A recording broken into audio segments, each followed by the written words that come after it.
This week's moral challenge comes from something that came to my mind when I was thinking about when I was in seminary and I took my homiletics classes. Homiletics classes are preaching classes. Homiletics is that official term for that.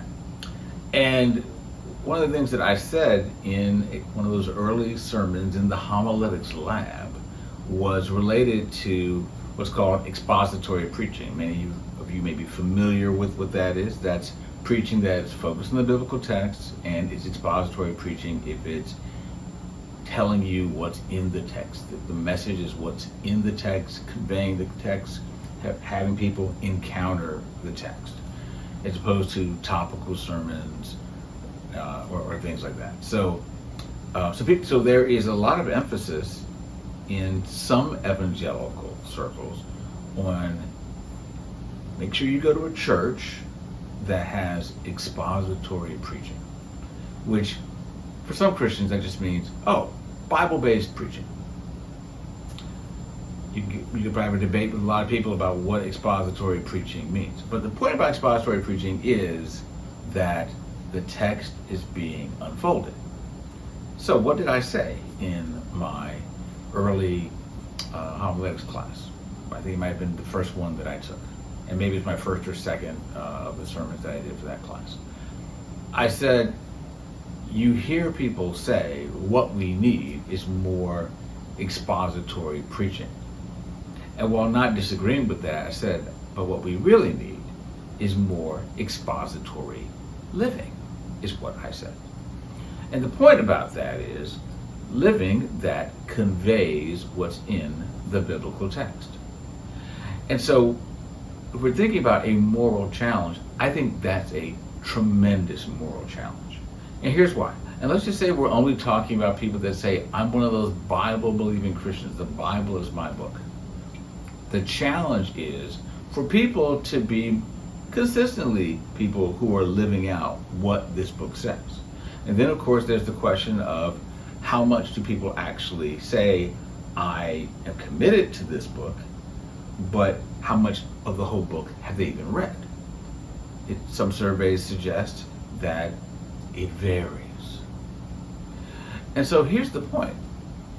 If we're to be biblical people, conveying what's in the Bible, living out what's in the Bible, having lives that display what is revealed in God's Word, it seems like what happens with, let's say, at least some people, maybe a lot of people, is that maybe they're pretty good about getting some dimensions of expository living correct, or they emphasize that, or they're working on that, and others are completely missing or are completely absent, either because they don't emphasize that, maybe the church they went to emphasizes certain things more than others. There can be all kinds of reasons why. The challenge is for us to be thoroughly biblical people. If we're thoroughly biblical people in modeling thoroughly the entirety of what the biblical narrative has, or what God's revelation has, right? I mean, that's a lifelong process, but to be committed to that and trying to do that really means that we're people who, one, are trying to make sure that we have a good relationship with God's Word, and we want to know all of it, and also that we're people who are willing to keep learning it. And why am I saying that? Because I think sometimes what happens is people are very content with what they know of the Bible, or what they know of the moral commitments of the Bible. And it's good to have strong convictions, but strong convictions should not mean that we are not people that can keep learning, or that we are people who can all of a sudden have greater illumination, that we can go deeper and know more about the things that we learn in the Bible, the things that we encounter in the Bible. And if we can learn more and go deeper, then that also means that the expository living will get refined. It will get better. It'll get broader.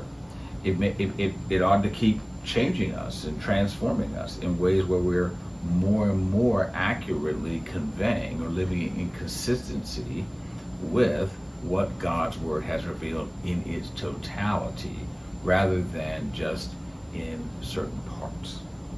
And so that's why I think it's a moral challenge, because to say that I want to live in according to the Bible really needs to be followed up with the question of, well, when you say that, do you mean all of it? Or do you mean just the parts I'm familiar with? Just the parts I talk about the most, or just the parts I hear about the most, or the arguments I'm most familiar with. I'm living out those parts of it. It's a good question for all of us to ask. And please understand, it's a challenge for me, it's a challenge for any Christian. But the expository living challenge is indeed a moral challenge for the church, which, if it was a challenge that we said, I'm up for that challenge, and people are going to know that I'm always up for that challenge, I think that would be very unique in our world. Because people would say, those people who say that they care about the Bible, they actually are trying to live it out. They're trying to reflect it. It's a great moral challenge. It's a great moral aspiration, but it's one that we should pursue.